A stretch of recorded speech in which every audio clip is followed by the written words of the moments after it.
Welcome to our channel. Please click the subscribe button to see more content like this. Today we will talk about American serial killer Henry Lee Lucas. Henry Lee is one of the scariest serial killers of all time. He killed his mother with a knife and raped her corpse. His favorite activity was to rape the corpses of animals after cutting their throats. He became an alcoholic when he was only 10 years old and committed his first murder at the age of 15. He boasted about his crimes in jail. Sadistic, psychopathic, maniacal, insane serial killer Henry Lee Lucas, who gave false statements and confessed to 3,000 crimes. Henry's life was worth making 4 movies and writing a few books. Henry had a tragic childhood. He was born in Virginia in 1936 and was an unwanted child. He was the youngest of 9 siblings. Henry's mother, Viola, who was the main reason why he became a psychopath, was a sex worker. Viola was constantly beating Henry and Henry's father Anderson, who had no legs and was incapable of walking.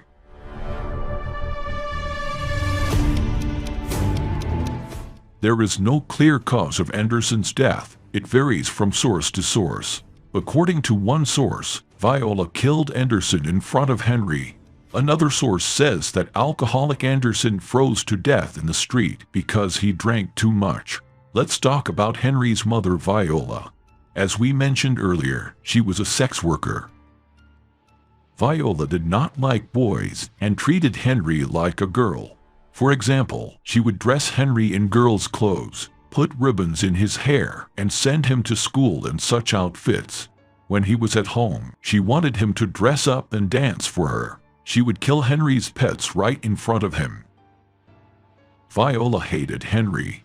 Her actions clearly proved this. Once, Henry injured his eye in a fight with his brother. Viola didn't even bother to take Henry to the hospital, and Henry's eye had to be removed due to infection. That's why his one eye looks different from the other. Henry was beaten by his mother again the next day and remained in bed for 3 days. While Henry lay there motionless, his mother continued her daily life. At the end of 3 days, Bernie, one of Viola's lovers, or let's say one of her clients, took Henry to the hospital and had him treated, but he didn't do it out of the goodness of his heart.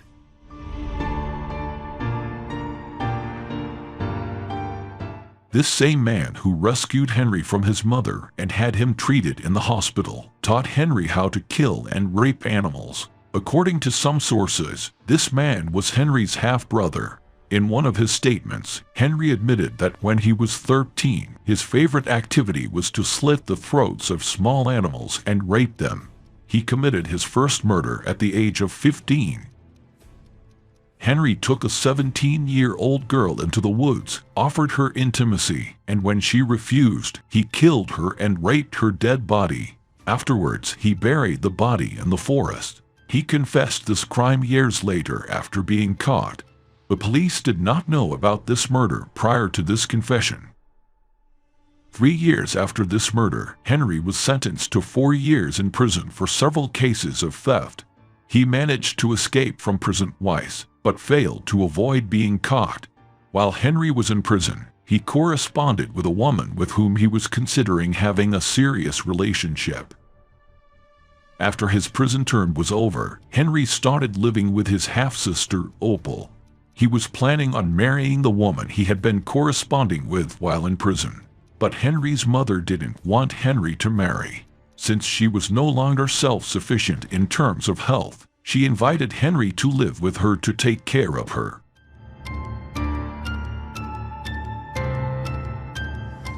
Henry naturally did not want to go back to his mother after everything she had put him through, and rejected her offer. Meanwhile, his mother was slowly approaching her death. Even though Henry did not love his mother, and his mother did not love him back, they continued seeing each other. In 1960, Henry and his mother went to a bar. After spending some time together at the bar, Henry's mother invited him home. As he was drunk, Henry accepted his mother's offer and they went to his mother's house together. While at home, his mother reiterated the proposal she had made to Henry earlier about living together. As Henry refused and his mother insisted, the situation escalated. His mother sought to treat Henry the same way as she was treating him as a child, and hit Henry on the head with a broom, after which Henry took a knife and stabbed his mother. His mother was dying. Henry raped his mother's corpse. He explained this openly during the investigation, without any remorse. Later, Henry was sentenced to 40 years in prison for second-degree murder. Surprisingly, he was released after serving 10 years on the grounds that the prison was full. It sounds like a joke, but it's not. In 1970, his 10-year sentence ended, and Henry was released from prison. In 1971, less than a year after his release, he was imprisoned again for attempting to kidnap 3 female students.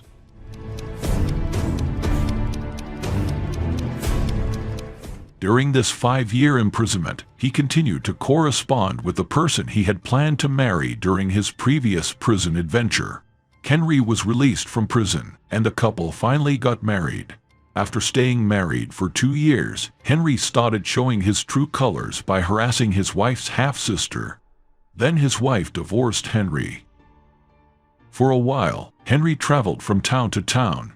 At a restaurant, he met his future accomplice Otis, who was also a serial killer.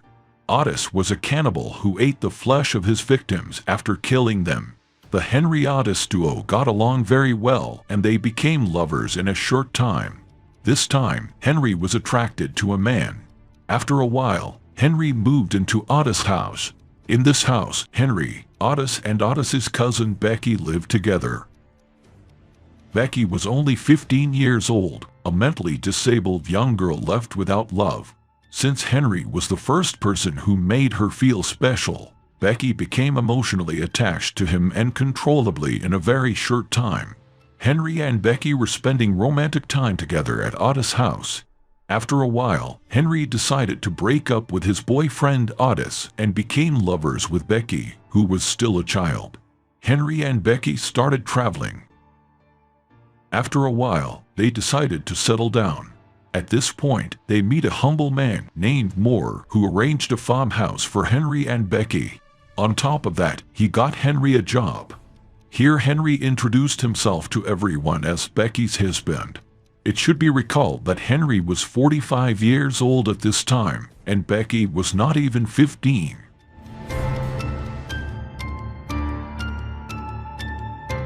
While Henry was enjoying his seemingly perfect life, Becky suddenly decided to break up as she was feeling homesick. Homesickness could also be an excuse. It's more likely that Becky realized during their time together that Henry was a monster. Henry understood this.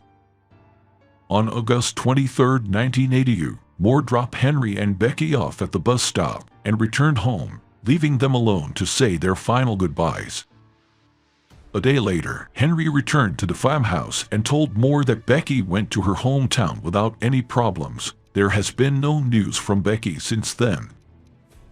In June 1983, after enjoying himself at the farmhouse for a few months, Henry was detained for carrying a weapon.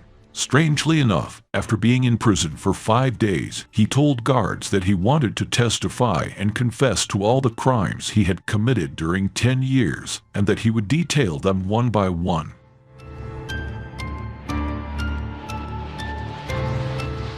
In fact, he killed Becky at the bus stop and cut her body into small pieces, put them in garbage bags, and buried them in the ground. He also describes how he killed his mother with a knife and raped her body, and about 600 of his murders in detail. Henry was sentenced to life imprisonment within 2 hours before his confessions were finished. Henry shook the hand of the prosecutor who passed the decision and smiled.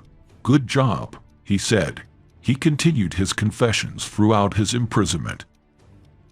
Henry was also giving false confessions as he was promised comforts such as access to television, cigarettes in return for confessions. He confessed to murdering 600 people, which seems highly improbable. He was making so many exaggerations that it was impossible to determine the accuracy of his words.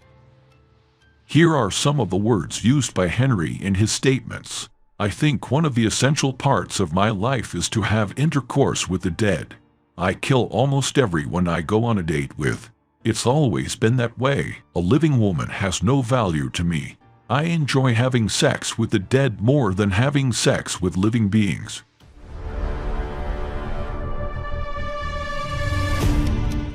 Henry was telling these blood-chilling stories calmly. In one of his confessions, Henry also confessed to a case known as the Orange Sock Murder, in which Deborah Jackson was the victim. Deborah Jackson was found in a ditch wearing nothing but orange socks. Henry described the incident as follows. While we were driving, I offered her sex.